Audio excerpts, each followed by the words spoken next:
kes remaja perempuan mangsa dara seksual telah diambil tindakan.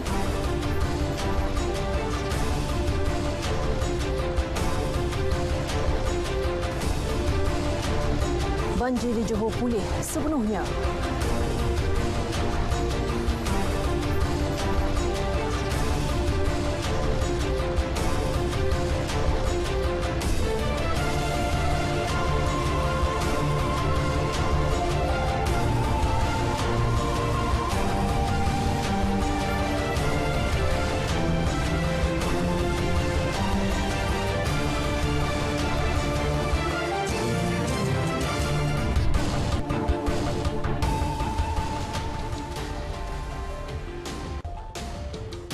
Assalamualaikum, Salam Malaysia Madani edisi Ahad 26 Mac 2023. Berita wilayah membawakan laporan terkini seluruh negara. Saya Nur Zamri, lintas langsung dari Johor, Sabah dan Sarawak mengisi paparan hari ini. Terus setia bersama Berita Wilayah.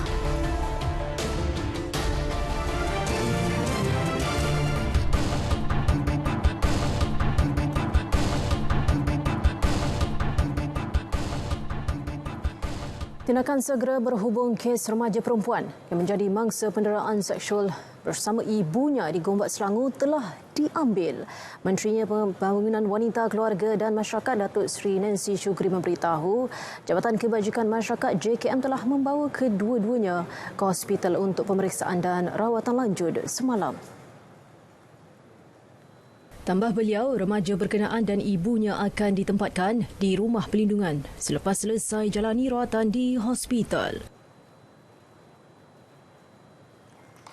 Kita harap akan kita tidak biarkan tinggal di rumah tu lagi kerana ada orang-orang tertentu pergi ke rumah akun untuk mengganggu. Jadi ini saya difahamkan semalam salah seorang daripada perpetrators ini telah ditahan oleh pihak polis. Namun secara rasminya kalau sudah dapat laporan rasmi saya akan keluarkan kenyataan. Kalau tidak inilah setakat ini yang saya tahu.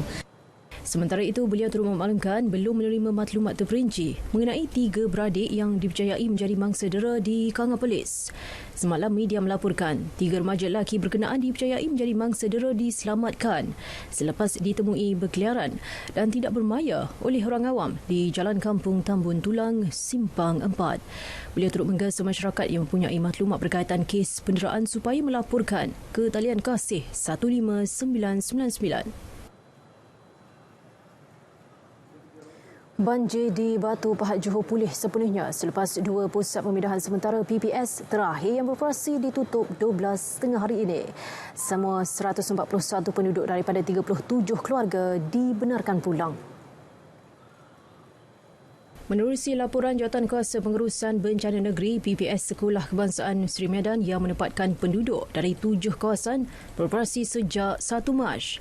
Manakala PPS Dewan Orang Ramai Yong Peng yang beroperasi sejak 3 Mac menempatkan penduduk dari 10 kawasan terjejas.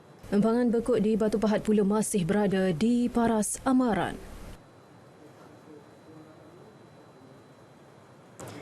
Sebanyak 5,925 tan sisa banjir dibersihkan di Johor menerusi operasi pembersihan pasca banjir bermula 5 Mac hingga kemarin. Kerja pembersihan dibantu SWM Environment Sendirian Berhad dari Johor, Melaka dan Negeri Sembilan serta Alam Flora Sendirian Berhad dari Pahang. Timbalan Menteri Perumahan dan Kerajaan Tempatan KPKT Akmal Nasrullah Muhammad Nasir berkata operasi pembersihan di kawasan teruk terjejas akan disegerakan dan dijangka selesai sepenuhnya hujung bulan ini. Jadi macam operasi pembersihan ini ada beberapa fasa. Maksudnya pembersihan daripada akibat kawasan-kawasan yang terjejas dengan kejadian banjir yang mana untuk menyegerakan proses pembersihan itu kita pindahkan ke kawasan sementara yang dipanggil tapak pelupusan sementara sebelum dibawa keluar ke tapak pelupusan. Beliau berkata demikian selepas program SWM kasih kembali ke sekolah di Lagan, Johor Bahru. Jelasnya, KPKT menyediakan 6 tapak pelupusan sementara sisa banjir di Batu Pahat sebelum sisa banjir berkenaan dihantar ke tapak pelupusan. Sementara itu, di Perak setakat pukul 1 tengah hari tadi, jumlah penduduk terjejas banjir menurun kepada 54 penduduk melibatkan 14 keluarga di daerah Larut Matang dan Selama. Menurut Sekretariat Pengurusan Bencana Daerah Larut Matang Selama, 2 pusat pemindahan sementara PPS masih beroperasi. PPS Dewan Orang Ramai Kampung Simpang Health menempatkan 46 penduduk daripada 12 keluarga. Manakala seramai 8 penduduk terjejas di Kampung Sungai Nyor ditempatkan di PPS Kampung Sungai Baru melibatkan 2 keluarga. PPS Sekolah Kebangsaan Simpang dan PPS Sekolah Kebangsaan Bukit Jana ditutup sekitar tengah hari tadi. Hujan berterusan berlaku di daerah tersebut sejak semalam mengakibatkan beberapa kawasan dinaiki air.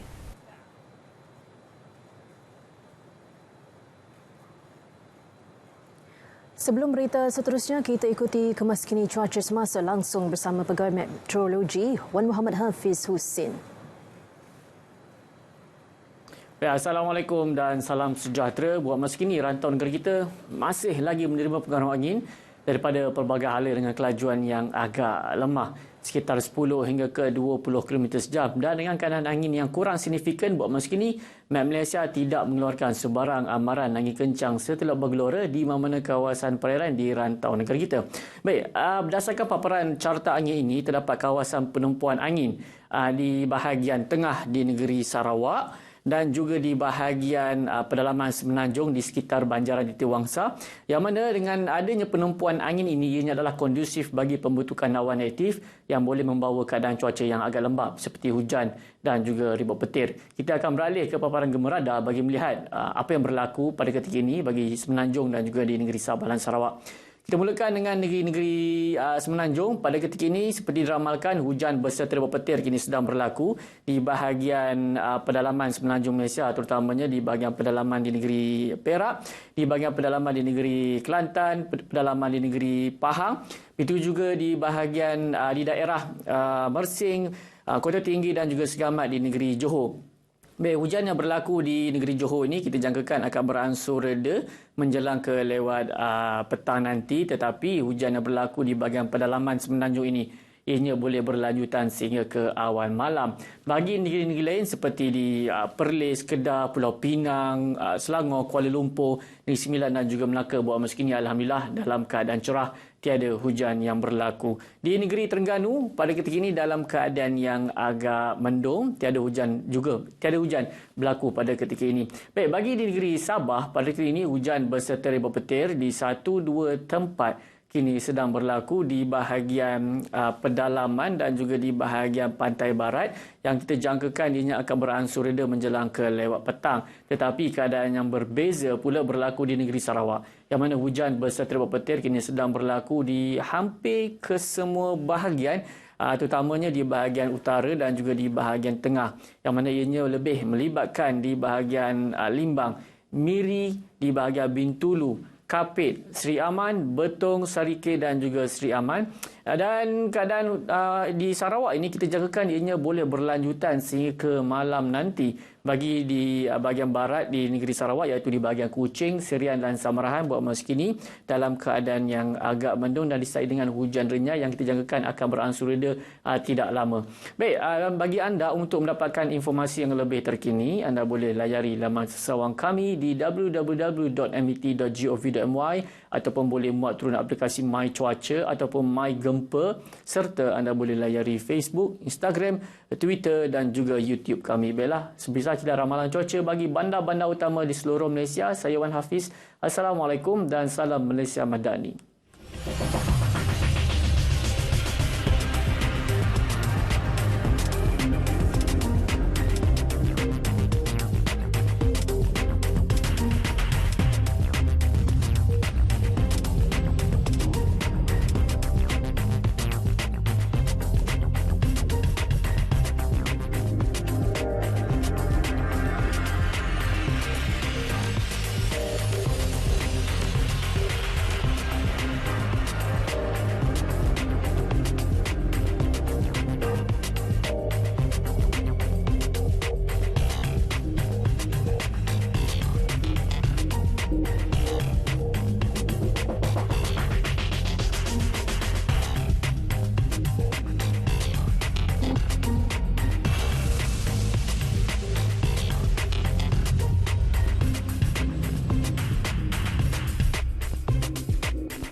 perkembangan kognitif dan pertumbuhan fizikal kanak-kanak sihat yang optimum bertitik tolak dari 1000 hari pertama kehidupan.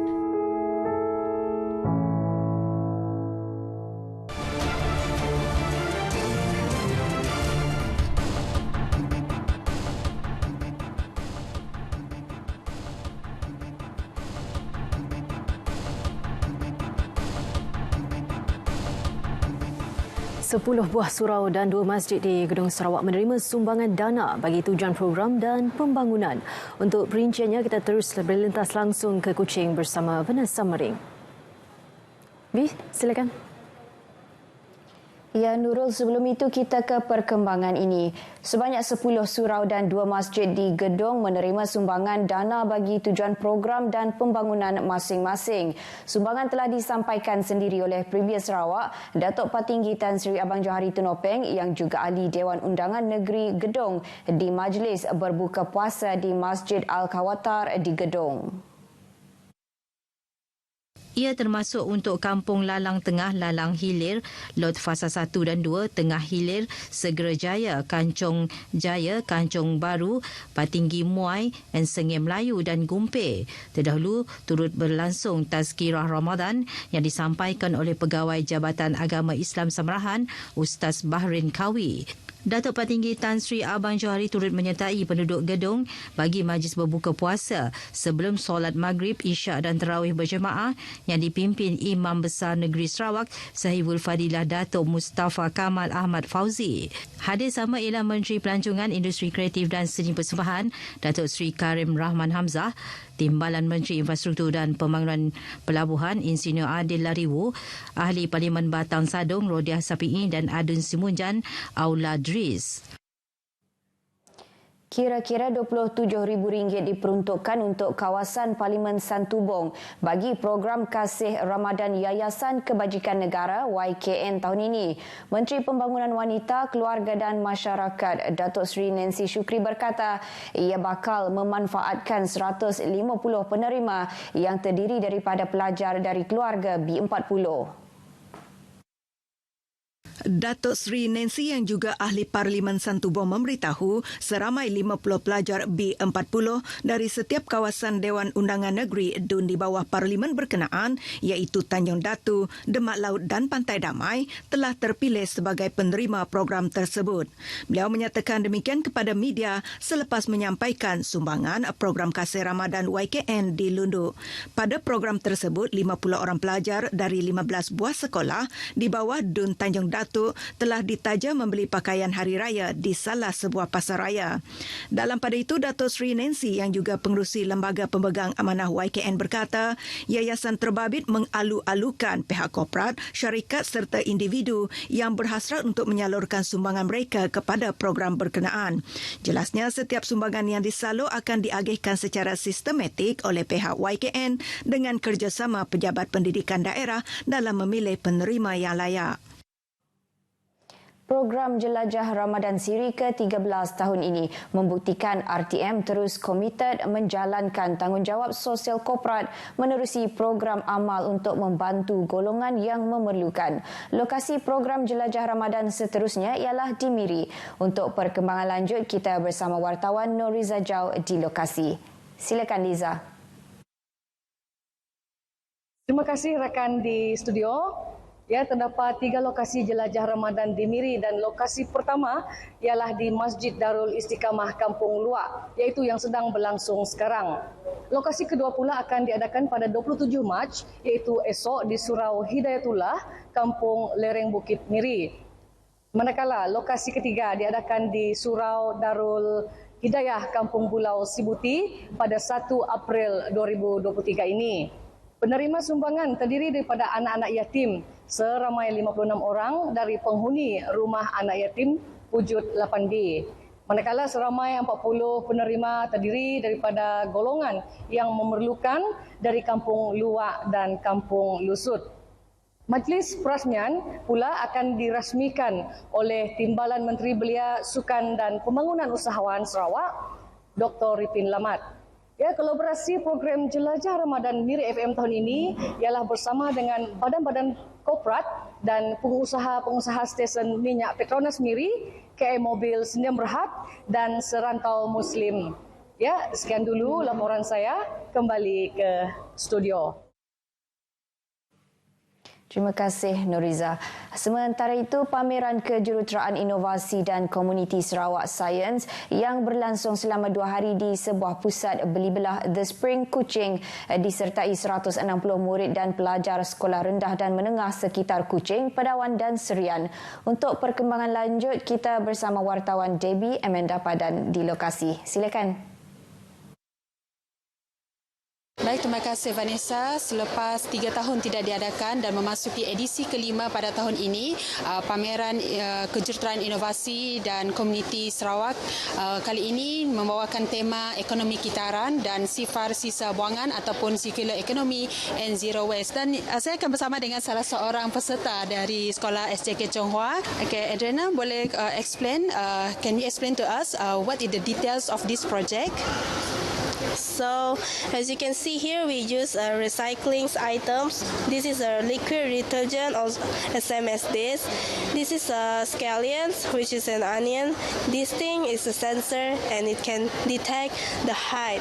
If it's more than 20 cm, it can already be harvested. But it's still short, and it's not until 20 cm, it can't be harvested.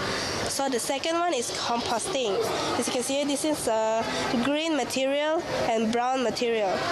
This one might be the most important one. Is the rice washing water, because we use this to make it all grow. This one is a humidity sensor. It can detect the temperature of air. If the air is more than 30 degrees Celsius, the fan will automatically go on and the water will come out.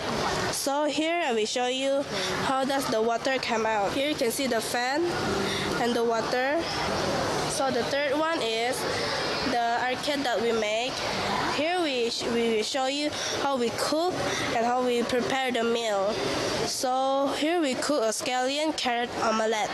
Thank you. Okay, that's all? Yes. Thank you, Adriana. Jadi Adriana kongsikan tadi di sini ada 3 bahagian ataupun 3 kategori yang ditunjukkan dari Adriana dari Sekolah SJK Chonghua Batu 35. Baik, itu saja yang dapat saya kongsikan ya Vanessa. Kita kembali bersama Vanessa di studio RTM Kuching. Silakan. Baik, terima kasih Debbie. Projek Lebuh Raya Pesisir Utara yang menghubungkan Miri ke Limbang melalui negara jiran Brunei Darussalam dijangka memulakan pembinaannya tahun ini. Timbalan Menteri Industri Makanan, Komoditi dan Pembangunan Wilayah, Datuk Dr. Abdul Rahman Ismail berkata, projek yang dijangka siap tidak lewat daripada 2030 itu bakal menyediakan jaringan perhubungan jalan raya yang memberi manfaat kepada penduduk di utara negeri ini. Malah Datuk Dr. Abdul Rahman memberitahu negara Brunei Darussalam turut memberi reaksi positif terhadap projek berkenaan.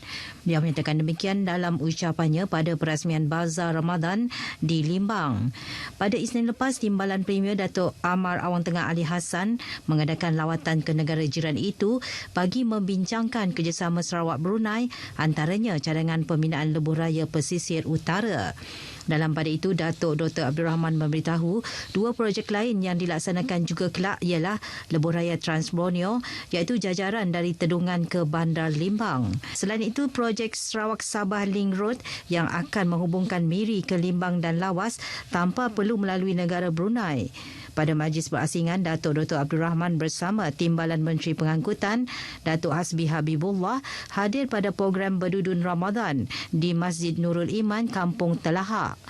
Majlis Anjuran Jawatan Kuasa Tetap Perayaan Islam Limbang itu merupakan program tahunan sepanjang Ramadan dengan memilih masjid dan surau di daerah itu sebagai lokasi penganjuran. Projek bekalan elektrik luar bandar di Jalan DJ Ulu Magas Langau yang menelan kos lebih 10 juta ringgit kini siap sepenuhnya. Ahli Dewan Undangan Negeri Adun Tamin, Insinyur Christopher Girasamba memberitahu dengan siapnya projek tersebut ia memberi manfaat kepada penduduk rumah panjang di kawasan itu yang menunggu lebih 15 tahun. Pejabat rakyat kerja negeri Sarawak di Adun Tamin kita ada peruntukan di lebih kurang 58 juta ringgit dan kebanyakan projek telah siap di kawasan Ulu Oyak, Ulu Pakuh, Ulu Selangau, Ulu Mukah sedang berjalan. Ini pakej Jalan DJ banyak dia punya rumah panjang. Jadi semua lebih kurang 10 juta di kawasan Jalan DJ ini. Insinyur Christopher memberitahu masih banyak perubahan yang diperlukan penduduk di kawasan luar bandar, khususnya di Jalan DJ Maga, antaranya ketiadaan akses internet dan bekalan air bersih. Beliau yakin dengan komitmen kerajaan negeri di bawah pimpinan Premier Sarawak, pembangunan di kawasan luar bandar akan terus diperkasa. Pada majlis tersebut, beliau telah memperuntukkan RM23,000 kepada Rumah Panjang Layang DJ Maga menerusi peruntukan projek kecil luar bandar Dun Tamin. Pada masa sama, beliau berterima kasih kepada Premier Sarawak yang meluluskan penubuhan agensi pembangunan Rascom, Rasda yang melibatkan Dun Tamin, Ngemah dan Macan. Bagi Dun Tamin yang termasuk dalam lingkaran Rasda, fokus utama adalah bagi membuka sektor ekonomi baru dan membangunkan tanah untuk pertanian selain infrastruktur yang lain. Keutamaan kita sekarang untuk membuka kawasan tanah. Jadi kita akan buat jalan, lepas tu kita akan mengadakan pertanian, agriculture. Menyambut seruan Kerajaan Negeri Sarawak untuk mengurangkan import makanan, makanan haiwan. Sebab kenapa ayam ini mahal? Sebab kita import semua makanan ayam daripada negara lain. Insinyur Christopher berkata demikian ketika ditemui pada majlis perasmian projek bekalan elektrik luar bandar di Rumah Atu Jalan DJ Selangau. Baik, perkongsian itu tadi mengakhiri berita dari Sarawak. Salam Malaysia Madani. Kita kembali bersama Nurul di Angkasa Puri. Silakan. Terima kasih atas perincian itu.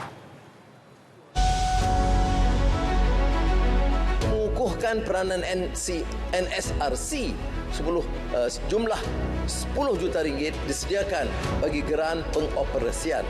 Bank negara juga akan menguatkuasakan dasar kill switch pada semua institusi perbankan bagi membolehkan pengguna sendiri mengambil tindakan segera membekukan akaun mereka termasuk kad ATM daripada digunakan sekiranya terdapat aktiviti yang mencurigakan. Masalah muflis. Rakyat yang diisyar muflis berhak diberikan peluang kedua, terutama jumlah hutang yang agak kecil. Setakat Januari, lebih 260,000 kes muflis telah direkodkan yang turut melibatkan anak-anak kita, majoritinya Melayu yang punya potensi menyumbang kepada ekonomi negara.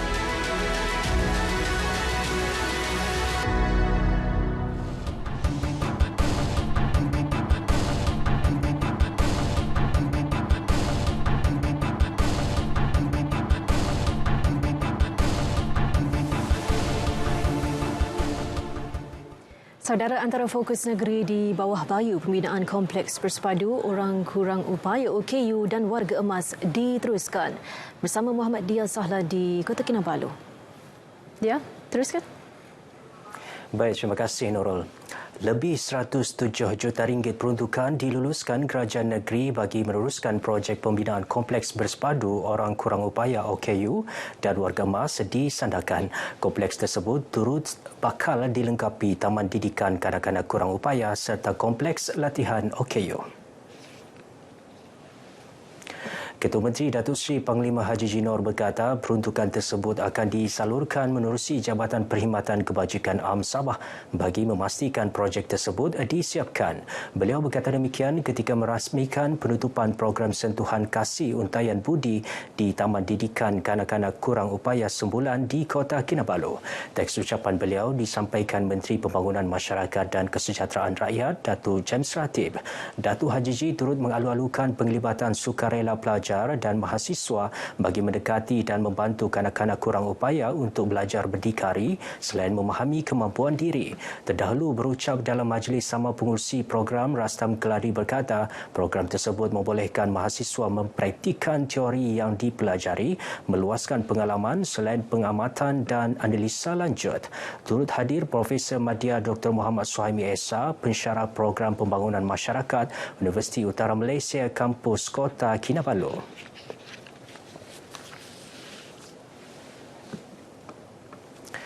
Pembangunan rakyat dengan mentaliti kelas pertama perlu diutamakan dalam setiap peringkat organisasi ke arah menjadikan Malaysia sebagai sebuah negara maju dengan identiti tersendiri. Ciri-ciri mentaliti kelas pertama merangkumi aspek penguasaan ilmu yang tinggi, proaktif, kekayaan moral, budaya menyumbang untuk kepentingan bersama dan pembangunan bersifat holistik. Raja Muda Perlis Brigadier Jeneral Tuanku Said Faizuddin Putra Ibni Tuanku Said Sirajuddin Jamalulail bertitah kawalan perairan dan persempadanan negara perlu terus diperkasa dan diperketatkan bagi mengelak sebarang bentuk pencerobohan atau penyeludupan sekaligus memastikan keselamatan negara terus terjamin. Justru anggota keselamatan khususnya di persempadanan harus mempertingkatkan lagi kawalan dengan penuh berdisiplin, cekal dan berintegriti. Tuanku bertitah demikian sempena Majlis Berbuka Puasa dan penyampaian sumbangan ajuran Markas Wilayah Laut 2 Tentera Laut Diraja Malaysia TLDM di Pangkalan Operasi Hadapan Tun Azizan di Sandakan. Sebelum itu, Tuanku Said Faizuddin Putra Jamalulail merangkap Komander Regimen 504 Askar Wataniah turut berkenaan berangkat meninjau sendiri dan bertemu dengan anggota keselamatan di beberapa pulau sekitar daerah Sandakan. Lawatan meliputi Pulau Libaran, Pulau Bakongan Kecil, Pulau Pemaguan dan Pulau Berhala. Tuanku dan delegasi turut menghulurkan sumbangan kepada asnaf di Pulau Libaran dan Pulau Berhala serta barangan keperluan sekolah kepada murid-murid di SK Pulau Libaran. Sumbangan tersebut melalui Majlis Agama Islam dan Adat Istiadat Melayu Perlis MAIPS serta badan-badan korporat.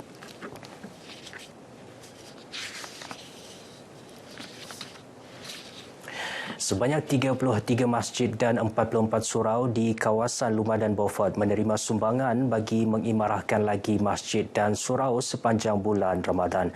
Pembantu Menteri kepada Ketua Menteri Sabah Datuk Ruslan Muharram berkata sumbangan ini bertujuan untuk membantu memperbanyakkan lagi aktiviti dan mengimarahkan masjid atau surau sepanjang bulan Ramadan. Kita telah pun meraihkan pengurusi masjid dan surau di kawasan DUN 38 Ramadan bersempena dengan kehadiran bulan Ramadan Al-Mubarak ini. Dan dalam program ini juga kita dapat mengeratkan hubungan silaturahim untuk berbuka puasa bersama-sama mereka dan juga 100 orang asnaf yang kita telah pun raihkan pada petang ini. InsyaAllah kita akan usahakan lagi supaya kita setiap tahun memperbaiki kita punya silaturahim antara di kawasan kita semua. InsyaAllah kerjasama dengan MUIS dan juga JAHID dan semua agensi-agensi di bawah Kementerian Pejabat Menteri Tugas Khas. Kami akan terus bersama-sama berganding bahu dalam memastikan supaya apa juga program diadakan bukan sekadar keagamaan ini, tapi insyaAllah kita akan terus bersama-sama untuk memastikan supaya perpaduan akan terus kita harapkan ataupun ukhuwah di kalangan sesama umat. Mereka berkata demikian semasa ditemui dalam majlis berbuka puasa dan penyampaian sumbangan di perkarangan Masjid Darul Ikhwan Desa Lestari Kampung Suasa di Beaufort. Turut berlangsung penyampaian bantuan kepada asnaf sekitar Lumadan berbuka puasa serta solat berjemaah Maghrib, Isya dan Tarawih berjemaah. Satu perjanjian persefahaman antara Pertubuhan Islam Seluruh Sabah Usia dan Institut Kemahiran Islam Malaysia Darul Rizwan IDRAR kini di peringkat fasa akhir sebelum dimeterai melibatkan perwujudan Pusat Pendidikan dan Latihan Teknikal dan Vokasional TVET kepada para pelajar lepasan tahfiz di negeri ini. Inisiatif tersebut bakal menyerlahkan pelajar tahfiz di negeri ini dengan asas sistem pendidikan yang diiktiraf iaitu Sijil Pelajaran Malaysia SPM. Rata-rata tahfiz di Malaysia ini tidak mempunyai kelulusan SPM. Jadi dengan adanya program pendidikan vokasional ataupun TVET, ini akan memberikan pendedahan pada mereka kursus-kursus teknikal, di samping memberi juga ruang pembelajaran SPM untuk memudahkan mereka mendapat pekerjaan. Datuk Haji Sapawi menyatakan demikian dalam Majlis Ihya Ramadan dan berbuka puasa bersama asnaf anjuran wanita usia di Kota Kinabalu. Menurutnya, ketika ini pembinaan di Kampung Marasinsim, Kota Marudu bagi pusat latihan tahfiz tersebut telah siap 70% dan dijangka beroperasi Julai tahun ini. Di Sabah terdapat lebih 40 pusat tahfiz direkodkan. Datuk Sapawi turut memberitahu usia juga bakal melaksanakan kerja-kerja naik taraf bangunan pejabatnya di sebulan bermula tahun ini. Seramai 77 golongan asnaf menerima sumbangan bakul makanan menerusi program Jelajah Ramadan RTM Sandakan. Jumlah tersebut sebagai simbolik kepada 77 masjid di seluruh negara yang terpilih menjadi lokasi pelaksanaan program Jelajah Ramadan RTM selain sambutan ulang tahun RTM ke-77 menjelang 1 April depan. Terima kasih kepada Datuk dan Jelajah bersama RTM, Datuk Japari bersama rombongannya di atas bakul makanan yang diberi kepada semua penduduk yang terpilih. Terima kasih pada YB Japari dengan RTM kerana sudi datang di Masjid Gumgum Batu 16 kerana bagi sumbangan makanan dengan bantuanlah. Terima kasih kepada RTM yang menyumbang, YB Jafari William yang menyumbangkan bakul makanan pada Masjid Batu 16 Gumgum. Semoga bulan yang mulia ini mendapat berkah kita semua. InsyaAllah mungkin kita akan menambah baik lagi, mungkin kita akan menambah beberapa kampung lagi insyaAllah tahun hadapan Jelajah Ramadan ni, mungkin kita akan menambahkan lagi beberapa NGO. Alhamdulillah, nampaknya apa yang telah kita rancangkan telah pun dilaksanakan dengan jayanya menerusi Jelajah Ramadan pada kali ini. Kita juga telah pun menyampaikan amanah yang diberikan oleh rakan-rakan strategik. Saya dan ahli jurukuasa Masjid Darul Aman sebenarnya tidak bermimpi yang kita terpilih di kalangan 77 masjid di Malaysia ini. Perasaan memang kita amat gembira lah. Terima kasih saya ucapkan kepada RTM Sabah kerana memilih masjid kami, Masjid Wasatia Batu Sapi yang kiranya pertama kali didatangi oleh RTM Sabah untuk program Ramadan, Jelajah Ramadan. Jadi saya berharap program seperti ini dari RTM dapat diteruskan. Antara pengisian adalah penyampaian barangan keperluan kepada masjid, gotong royong penyediaan 500 bungkus bubur kacang untuk diagihkan, tazkirah Ramadan dan majlis berbuka puasa. Baik saudara, paparan tadi mengakhiri perkembangan dari Sabah untuk petang ini. Terus sahaja bersama Nurul Zamri di Angkasa Puri untuk lebih banyak berita dalam negeri selepas ini. Silakan Nurul.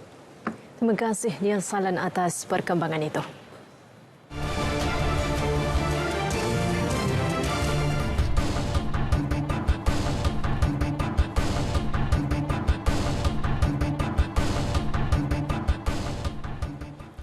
Berita wilayah dari Johor membawakan langkah SWM Environment bagi memperkasa kelestarian di Johor. Selain inisiatif, Universiti Teknologi Malaysia UTM mengimarahkan bulan Ramadan Al-Mubarak.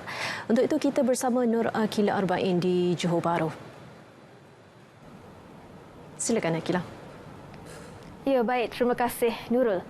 Bagi mengimarah bulan Ramadan Al-Mubarak, Universiti Teknologi Malaysia menganjurkan beberapa siri program sepanjang bulan tersebut yang disertai semua warga universiti. Pengarah Pusat Islam Masjid Sultan Ismail UTM, Profesor Madya Dr. Ahmad Cik Yaakob berkata, antara inisiatif dijalankan Tadarus Al-Quran, Kembara Imam Teknohafiz dan Open Mosque. Inisiatif Open Mosque membolehkan pelajar bukan Islam, terutama pelajar antarabangsa, mencuba berpuasa di bulan Ramadan serta terlibat aktiviti memasak juadah berbuka bersama. Manakala program Teknohafiz melibatkan pelajar memimpin solat berjemaah di surau kolej di UTM. Dan kita juga ada program di Bazar Karat untuk kita menyantuni masyarakat gelandangan, untuk kita memberikan bantuan dan juga menyebarkan dakwah dan menceritakan tentang keindahan bulan Ramadan Al-Mubarak ini.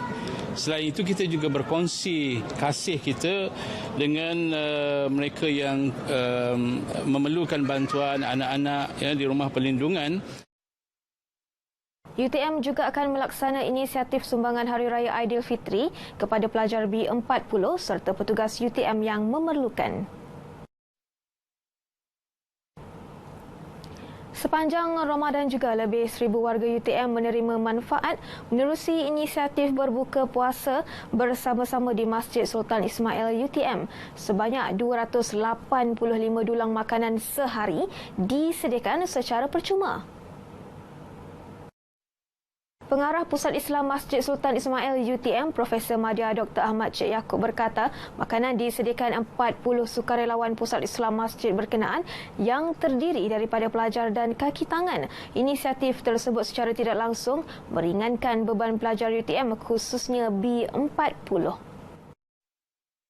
Kita di bulan Ramadan Al-Mubarak ini, di sepanjang bulan kita mengadakan program berbuka puasa secara berjamaah dan kita menyediakan untuk lebih 1,000 orang jemaah di Masjid Sultan Ismail ini. Dan kita juga mengadakan program Moreh dan juga Qiyamul Lail di weekend, hujung minggu dan juga pada 10 Ramadan yang akhir.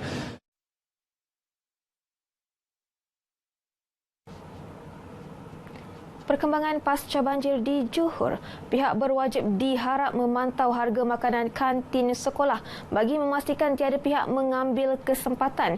Ia susulan jaminan Kementerian Pendidikan tiada peningkatan harga makanan kantin. Pemantauan juga perlu dilakukan terhadap makanan yang disediakan.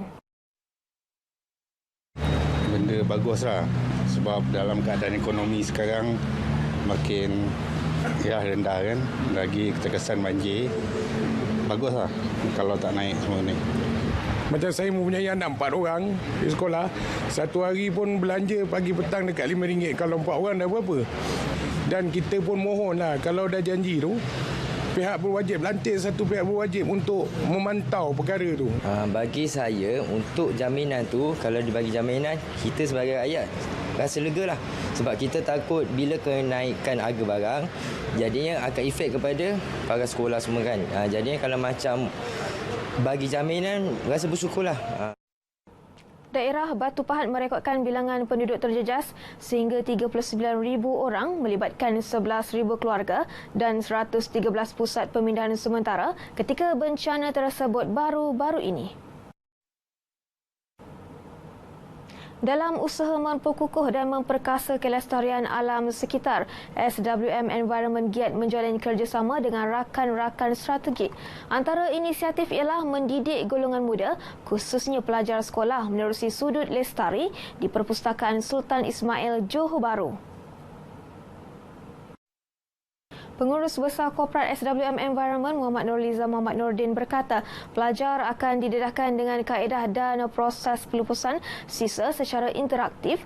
Selain proses pengasingan sisa dan ekonomi kitaran, pihaknya juga giat meningkatkan kesedaran awam berkenaan kepentingan mengitar semula botol kaca.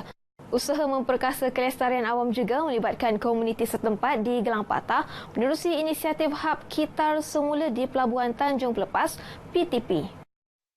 Kemudian kita juga bersama dengan pihak PTP, Pelabuhan Tanjung Pelepas. Baru-baru ini kita melancarkan Hub Kitar Semula Community, yang mana kerjasama dengan PTP ini memberi ataupun fasiliti ini memberi kemudahan kepada masyarakat setempat di situ, termasuk pekerja-pekerja PTP itu sendiri, untuk memulakan amalan mengasingkan sisa di punca dan kemudian boleh melupuskan sisa-sisa yang boleh kitar semula.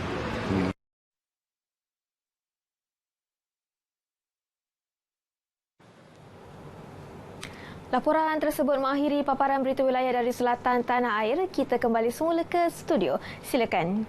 Terima kasih Akhli RBN atas perincian itu. Anda mahu berbayar internet mudah alih pada harga yang murah?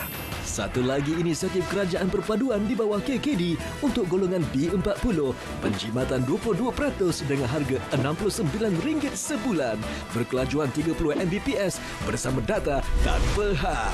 Pakej perpaduan internet semuanya ada untuk anda bermula Mac 2023. Pakej perpaduan internet untuk semua.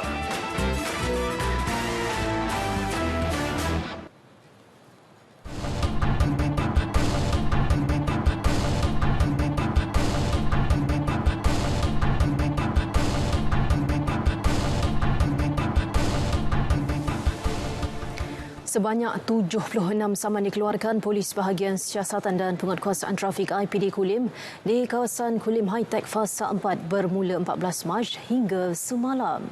Menurut Ketua Polis Daerah itu, Superintendent Muhammad Rizwan Saleh, saman tersebut melibatkan pelbagai kesalahan. Antara kesalahan tertinggi adalah menghalang lalu lintas dengan 57 saman dikeluarkan. Diikuti 12 saman menjual barangan dan risalah. Manakala 7 lagi saman salah guna lesen kenderaan motor LKM bagi tujuan lain. Pihaknya akan meneruskan penguatkuasaan trafik kepada pesalah trafik bagi memastikan kelancaran lalu lintas di sekitar kawasan Kulim di tahap yang memuaskan.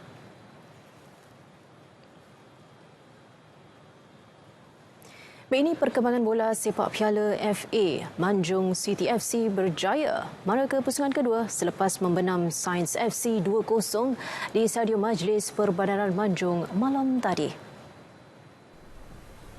Manjung City memanfaatkan peluang beraksi di laman sendiri apabila mendahului seawal minit ketiga melalui jaringan Muhammad Syamin Baharudin.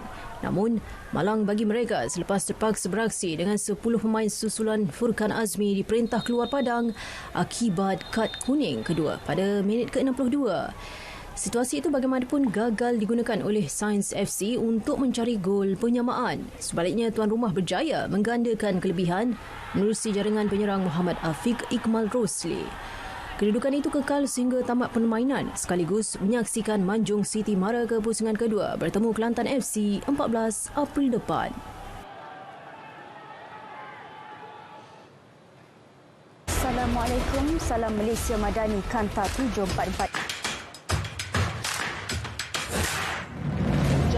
Sejak awal pagi tadi, operasi menghantar bantuan makanan dan cuaca yang cerah pada hari ini untuk melakukan pemantauan dari udara. Ramai 61 orang mangsa telah berjaya diselamatkan. Lagi mangsa ditemui meninggal dunia dalam kejadian tanah runtuh di Patang Kali. 4 mangsa telah dibawa keluar, manakala baki 2 lagi mangsa. Seorang pengarah syarikat bergelar datuk dihadapkan ke mahkamah atas tuduhan rasuah RM6 juta. Dia didakwa menawarkan suapan kepada seorang pegawai daerah sebagai dorongan memperoleh tender. Korban akibat gempa bumi Turki dan Syria.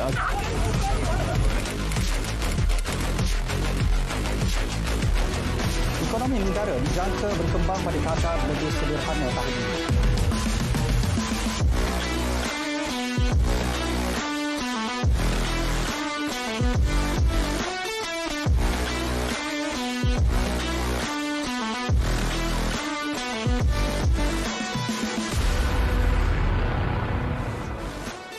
Baik, Kanta 744 berakhir di sini. Ikuti berita perdana selepas ini untuk paparan berita komprehensif. Saya Syarul Islam.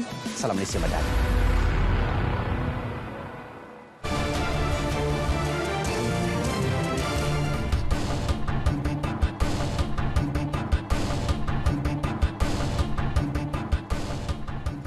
Sebanyak 3,200 bungkus bubur lambuk diagihkan Pusat Khidmat Dun Indra Kayangan dan komuniti kampung Behur Gandil. Program tahunan berkenaan antara lain bertujuan mengeratkan silaturahim selain memupuk perpaduan antara satu sama lain. Menurut Adun Indra Kayangan, Gan Ailing, bubur lambuk dipilih berikutan makanan kegemaran terutamanya ketika Ramadan. Agihan dibuat rumah penduduk sekitar kampung Behur Gandil serta penduduk berdekatan bagi sama-sama menikmati juadah untuk berbuka puasa. Program yang dimulakan di kampung Behur Gandil ini akan terus dilaksanakan sepanjang bulan Ramadan ini melibatkan lain-lain kampung di Dun Indra Kayangan. Beliau memaklumkannya pada program khidmat masyarakat sumbangan bubur lambuk di kampung Behur Gandil.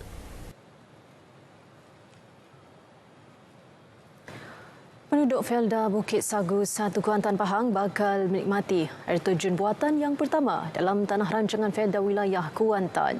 Air terjun berketinggian 12 kaki itu dijangka bakal menjadi daya tarikan penduduk setempat dan pengunjung luar. Ayu Nurhan Salih ada laporannya.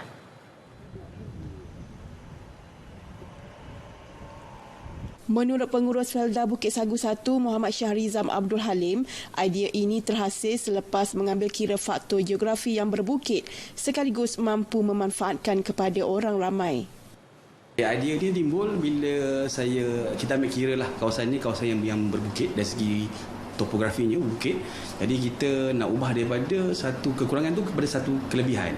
So kita tiba-tiba kata setelah berbincang kita ambil keputusan nak buat air terjun di kawasan yang berbukit. Proses membuat air terjun buatan kini telah mencapai 80% dan dijangka siap menjelang Hari Raya Aidilfitri. Alhamdulillah setakat ni progres sudah untuk tampal batu mozaik bahagian depan supaya nampak lagi semula jadi. Okey, selepas tu nanti kerja-kerja seterusnya untuk waterproofing. Dan untuk kemas-kemasan lain akan ada, kita letak pokok-pokok nanti dah siap, ada pokok-pokok lah bagi nampak dia lagi realiti lagi. Selain itu, bagi menambah keceriaan kawasan air terjun, kincir angin buatan sendiri akan turut dipasangkan dan pembinaan mercu tanda dibuat. Baik saudara, inilah dia kerja-kerja memasang batu di tebing air terjun buatan Felda Bukit Sagu 1 ini, dan ini merupakan mercu tanda buat penduduk di Felda Bukit Sagu 1 ini dan dijangka akan siap pada April ini. Laporan Ayu Nurhan Saleh untuk RTM. Untuk memberi jaminan pada semua rakyat, golongan minoriti, golongan terpinggir, golongan di pedalaman, bahawa setiap rakyat dan warga negeri akan dipertahankan hak mereka. Ikuti mesyuarat pertama penggal kedua Parlimen Malaysia ke-15 di Dewan Rakyat pada 14 Februari hingga 30 Mac 2023 dan di Dewan Negara pada 21 Mac hingga 6 April 2023.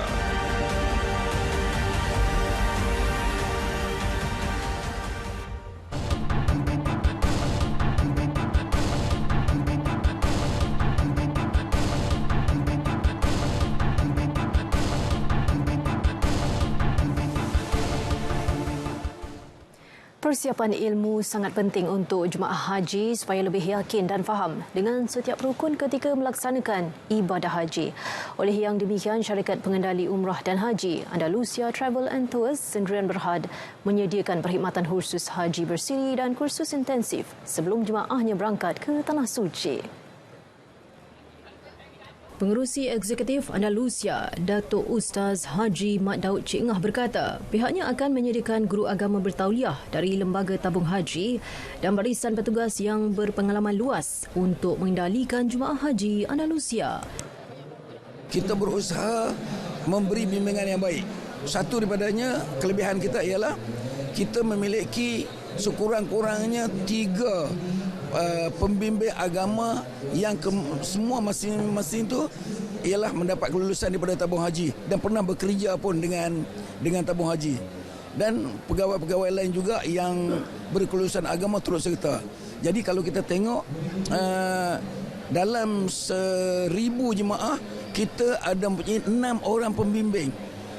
Di samping itu, jemaah haji Andalusia juga akan dibekalkan dengan buku panduan lengkap sebagai rujukan untuk mengerjakan haji.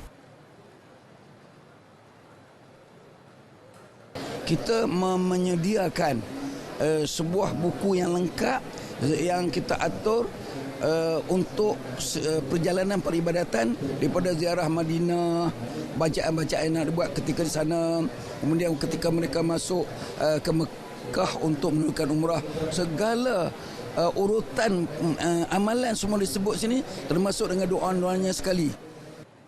Jemaah Haji Andalusia juga akan menyertai kuliah agama serta ulang kaji manasik haji semasa berada di Mekah atau Madinah. Dan sewaktu di Mekah ni juga kita ada silibus. Kita adakan juga kursus-kursus yang kita akan ulang balik, yang kita akan beritahu kepada jemaah ni. Kita mengajar jemaah memahami bagaimana cara untuk melaksanakan tawaf, bagaimana kita nak berwukuf, dan sewaktu kita berada di sana pun kita akan adakan kursus-kursus juga.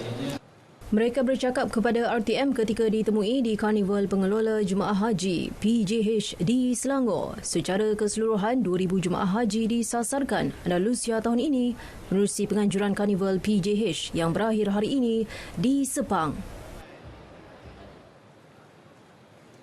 Bekalan air di 55 kawasan di 2 wilayah Selangor pulih sepenuhnya hari ini. Menurut Pengurusan Air Selangor Sendirian Berhad, pemulihan yang berakhir jam 6 pagi membabitkan kawasan Kelang dan Shah Alam. Sebelum ini, bekalan air terjejas berikutan kerja pembaikan akibat kejadian paip pecah di Taman Mutiara, Bukit Raja 2, Kelang. Pengurusan Air Selangor mengucapkan terima kasih kepada pengguna atas kesabaran dan kerjasama mereka sepanjang tempoh gangguan bekalan air tidak berjadual itu.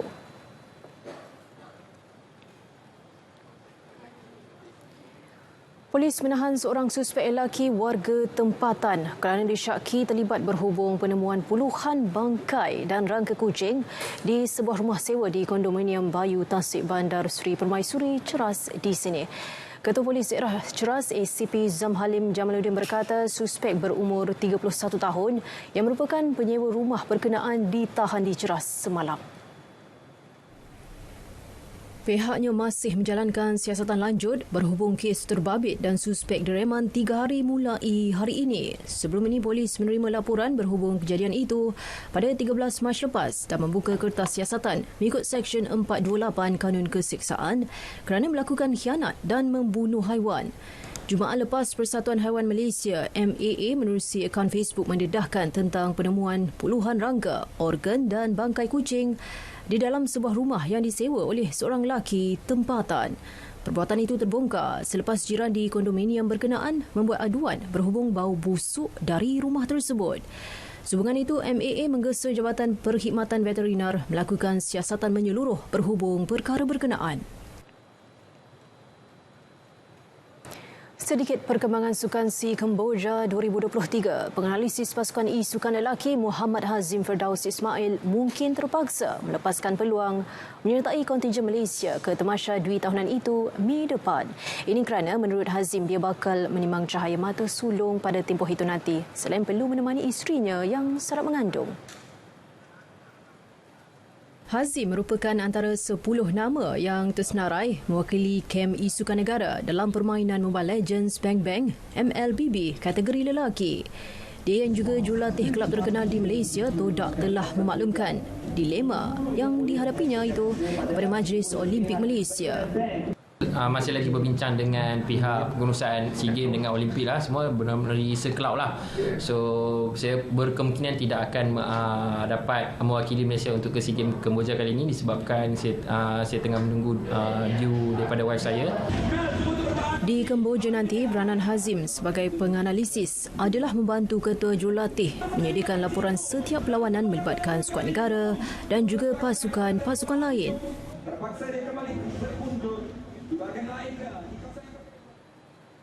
Baik, ini pula perkembangan badminton. Peregu campuran profesional negara Goh Sun Huat, Shavon Lai Jamie menghadiahkan sedikit kelegaan apabila menjadi wakil tunggal Malaysia dalam kejohanan terbuka Switzerland 2023 di Basel.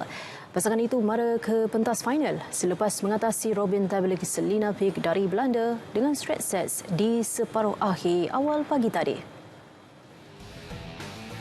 Selepas menang mudah 21-14 di set pertama, Sun Huat, Shavon mula diberi tentangan hebat beregu Belanda itu di set kedua.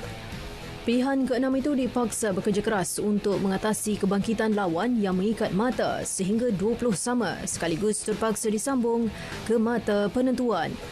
Tuah jelas memihak kepada Sun Huat dan Shavon yang tenang mengawal permainan tersebut dan menutup pertarungan dengan 23-21. Pada aksi final nanti, beregu ranking ke-11 dunia itu akan bertemu pasangan China, Xiang Zhengbang, Wei Yazhen.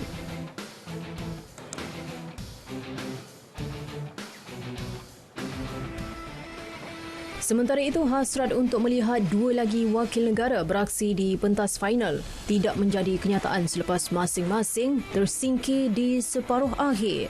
Beregu lelaki Ong Yusin, Hugh Yi tewas kepada pasangan Sawit Sairaj, Ranki Reddy, Chirag Shetty dari India dalam pertarungan sengit 3 set. Pasangan ke-8 dunia itu terpaksa akur dengan kehebatan lawan mereka di ranking ke-6 dunia 21-19, 17-21 dan 21-17. Turut terkandas di separuh akhir awal pagi tadi, pemain perseorangan profesional lelaki negara Lee Zijia. Pemain ranking ke-4 dunia itu ditundukkan Koki Watanabe dari Jepun dengan 11-21, 14-21.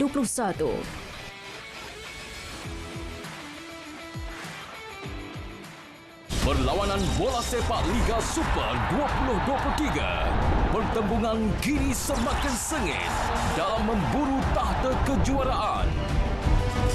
Jumaat 31 Mac, Johor Darul Takzim bertemu Sabah FC 9.30 malam secara langsung di TV2 dan saluran sukan RTM. Saksikan juga secara penseriman langsung di RTM Klik.